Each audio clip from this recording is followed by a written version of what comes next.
Sion, slightly puzzled, questioned what she meant by the purpose of this fight. Ignoring him, she swung her knife at him. He rolled to his right, narrowly avoiding her attack.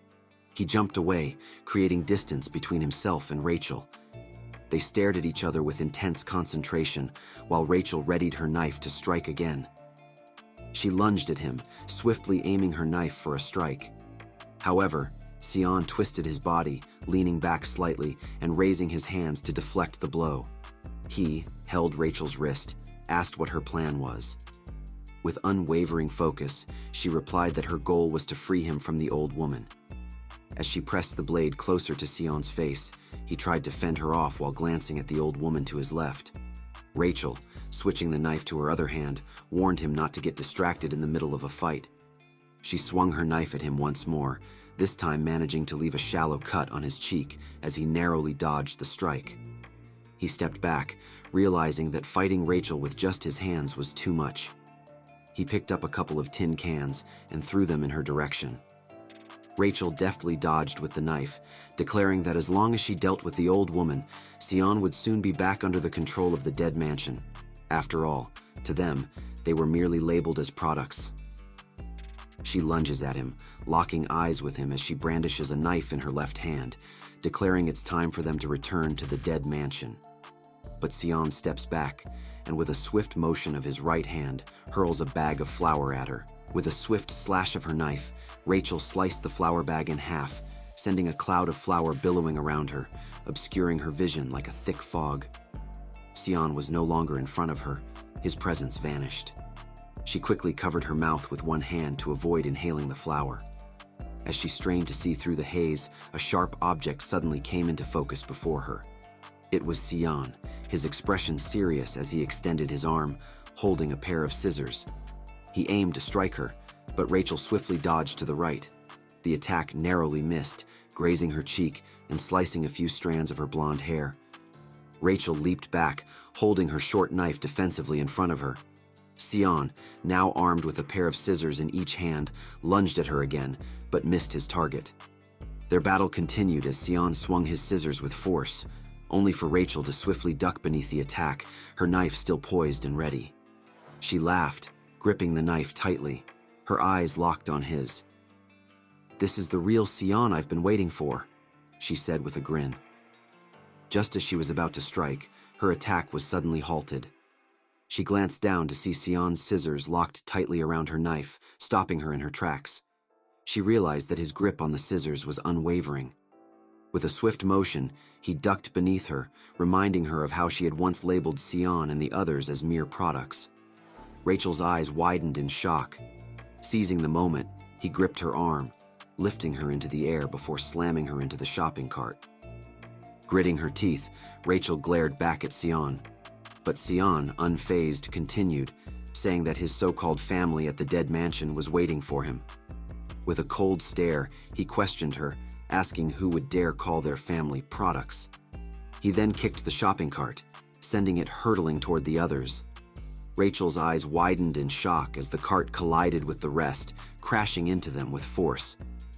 He then wedged the shopping cart into the others, trapping Rachel inside.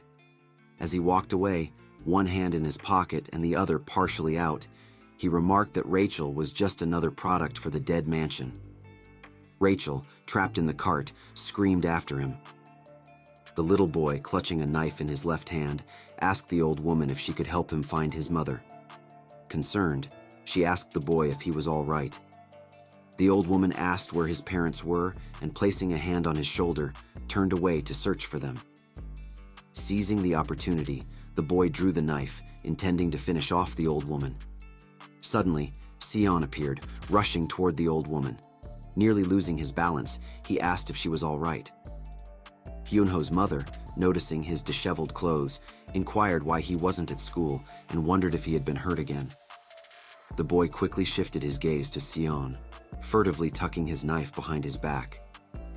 Upon seeing Sion's face, the boy instantly recognized him as the legend of the dead mansion, codenamed Sion Park. He realized that if Sion was here, it meant Rachel had failed to keep him away from the old woman. After ensuring the old woman was all right, Sion turned to the boy and asked who he was. The old woman then explained that the boy had lost his mother and suggested they take him away from the area. Sion crouched down beside the boy, resting his elbow on his knee, and asked if the boy knew his parents' phone number. The boy, with tears streaming down his cheeks, looked up at Sion, taken aback by the question. The boy looked down, avoiding his gaze, and replied that he didn't know his parents' phone number. He then considered that confronting him would be too risky at the moment, so he decided to focus on targeting the old woman instead. The boy picked himself up, stretching out his hands, and ran toward the old woman, tears in his eyes as he pleaded for her help in finding his mother. Sion, with a blank expression, noted that the boy had completely ignored him and directed his attention solely to the old woman. The boy thought he could exploit the old woman's motherly instincts to get closer to her. However, Sion placed a hand on the boy's shoulder, stopping him from reaching her. He then lifted the boy, cradling him like a baby, and with a playful smile suggested he shouldn't cry anymore. Sion's expression shifted to one of seriousness as he leaned in and whispered in the boy's ear that he should have learned by now that naive-looking kids are often despised. With a menacing gesture, Sion pointed his hand, shaped like a gun, at the boy's neck. He told the boy that he needed to have a conversation with the director and asked if the boy had the direct line, noting that he had lost it a long time ago. The boy, visibly shaken, gripped his knife tightly. The boy replied that he didn't understand what Sion was talking about. In response, Sion swiftly struck the boy's neck, knocking him unconscious. As the knife dropped from the boy's hand, Sion remarked that young boys shouldn't be handling such weapons. The knife clattered to the ground, startling the old woman. She turned to Sion, asking if he had heard anything. Stepping over the knife, Sion smiled and replied that he hadn't heard a thing. Noticing that the boy had fallen asleep, the old woman commented on it, and Sion responded that he must have been very tired. As they left the store, the firefighters attended to the injured. The old woman wondered where the boy's parents might be. Noticing that the boy had a phone on him, Sion suggested he could make a call to find them. In the dead mansion, the phone rang, waking the director from his bed.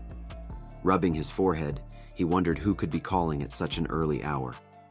He draped his robe over his shoulders, and with one hand leaning on his desk, answered the call. The caller was Sion, who greeted the director. Hearing Sion's voice, the director's eyes widened and a smile spread across his face, clearly pleased to hear from him. Despite his happiness, he was puzzled about why Sion was calling this number.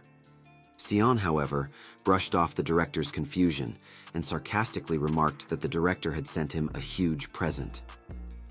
With the boy still unconscious, Sion told the director that he was foolish to think sending Rachel and the boy to capture him would be easy. The director scowled, questioning how Rachel and the boy, Eugene, could have lost to Sion. This blow to his pride stung deeply. Sion, undeterred, remarked that no matter how many people the director sent after him, the outcome would always be the same. He challenged the director to keep trying. The director, lifting his head and looking up, speculated that Sion had merely fled. He questioned Sion, wondering if he planned to confront the dead mansion directly. Sitting inside Hyunho's shop, Sion responded to the director, suggesting that if the parents' safety was at risk, they should disregard the principal and focus on resolving the situation. With a serious expression, Sion continued speaking to the director on the phone. He stated that, according to the third principle, he would treat the dead mansion as a threat and take decisive action to resolve the situation. The director fell to his knees, a menacing smile on his face. Assuming a prayer position, he clutched the phone with both hands and looked up, thanking the Lord for blessing him with the purest and most beautiful child he had ever seen. He marveled at Sion's unwavering commitment to the three principles. Still holding the phone close, the director agreed to Sion's demands with one condition. Eugene must be returned to the dead mansion before they would cease pursuing the old woman.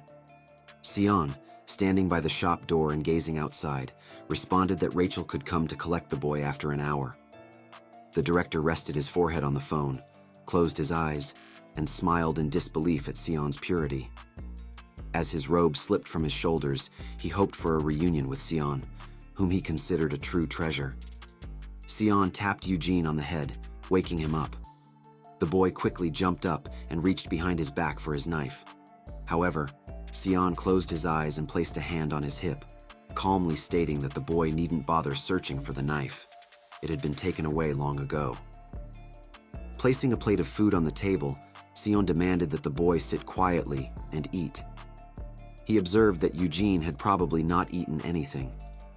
Eugene glanced at the plate, questioning who would want to eat such food. Moments later, after the food was quickly devoured, the boy's smile disappeared.